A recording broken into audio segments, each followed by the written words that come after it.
This is Dr. Von Hansen from Washburn University, and I'm going to talk to you about doing a little audio and video production for this KMEA Jazz Band audition. What they want you to do is submit a track with yourself playing with only the piano and the bass without the drums. On this track, that means we need to separate the right channel from the left. You hear in your right ear, you hear the piano and the bass, and in the left, you hear the drums. They want you to get rid of the drums. On an older stereo, we could turn a little pan knob, play with that. That works out, but a lot of us are working digitally, and we don't necessarily have that knob right there, and we need to figure out how to do that through software. We can do that really easily through some free programs. You could do it with GarageBand, with all sorts of different things, but I'm going to talk about this program Audacity, which is a free program. You can get it on Mac or PC. I'll put the link in the description so you can go download it. Free, easy to use. And so what we're going to do first is we're going to drop our file in here. So you need to locate it on your computer. If it's on your phone, you're going to need to put it in a Google Drive and get that over here. It would be up in here if I'm opening. I've already put it in here to save us some time. As you can hear right now, we have some drums. With our track, we need to get rid of those drums. So on this program, if you go to this little arrow, we need to split the stereo to mono. So if you're working in another program, these are the words you're looking for. We're taking stereo, 2-channel, to mono, to 2 single channels. So we're going to split that, and you see now they're in 2 different channels. This one's the drums, this one is the piano and bass, and so I'm just going to get rid of the drums. Now you can hear we just have bass and piano. So step 1 complete. Now we only have to play part of these tracks, so we can get rid of the stuff that we don't need. So I've marked some of this off once again just to make this a little bit quicker. I know that this is his count off, and so I don't really want his count off in here. So I'm going to take this and I'm just going to get rid of that. So it just starts right with the track. You can use a little effect on here called a fade in. And so I have a little fade in so there isn't a little click and pop.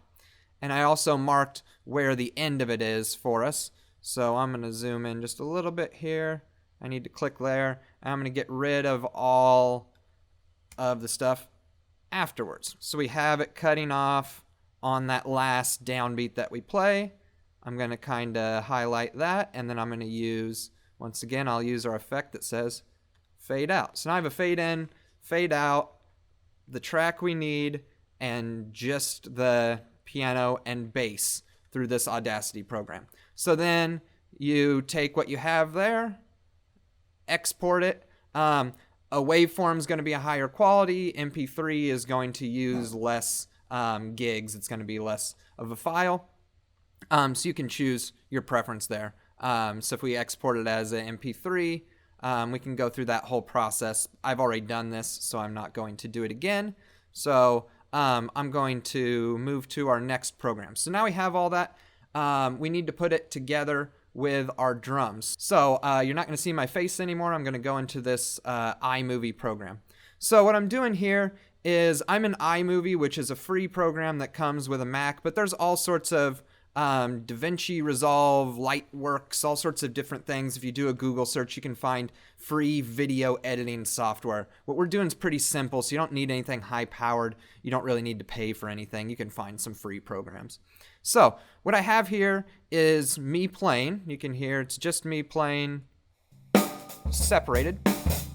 So what I did is I recorded, you can see I have headphones on there. I recorded myself playing with this with headphones on so I could hear the track, but I can record just my drums alone, and then I'm going to put the audio track on top. So I would go and I would import, I would find my file that I shared, find the file name that you saved that MP3 from Audacity, and then I've already had this in here. Once again, I'm saving some time for you all.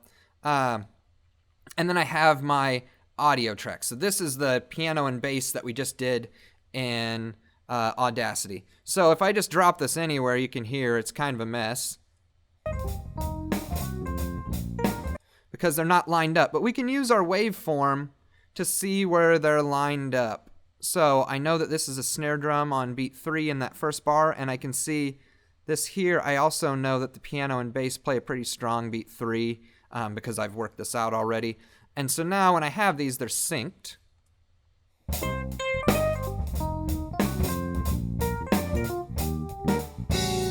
Right, so now I have my drums and my piano and bass together with the other drum track taken away. I can adjust my volume of my piano and bass to balance how much of that I want compared to my drums, which is nice. So you can change the volume here per what you want. Something else that you could do to make your video look a little bit more professional is all these programs are going to have titles. So titles, I can just drop this in here. I'm just going to grab the first one I see. And so I have the standard title, and then it lets you type text in here. So I'm going to say KMEA 2020 Jazz Audition.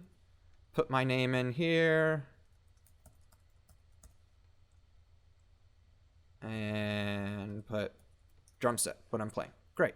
So then when I start my video, right, you can see my name comes up, shows all that. Then it goes through that. It's rendering right now, so it's a little slow. It wouldn't be that slow.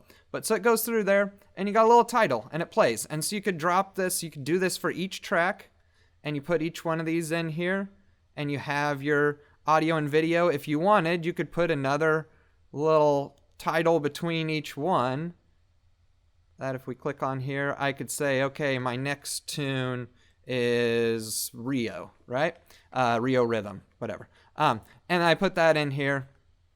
And so then as it goes between, then I put Rio Rhythm over here so they can see what the next tune I'm playing. It makes it look a little bit more professional. It makes it look like you put in some time, and actually the perception of what the judge is going to think is, oh, this person put in some time, they're really trying. It actually might make them in their brain, it might make you sound a little bit better just by you putting in a little bit extra effort to make your video look good and sound good. Some other things you could do to make your video sound better. Let me go back to a picture of me playing drums here. You can't see them off frame. I have just two little overhead microphones up here. So if you put two microphones and recorded yourself through some mics, it would be great. If you can't, put your camera far enough away that you get a good sound from your drum set, and then just zoom your camera in and get a good angle so you don't distort the drums. We don't want to hear nasty distorted drums. So spend a little bit of time, make your audio and video look good and sound good, and then that will be a better product that you can give your judges. Have fun.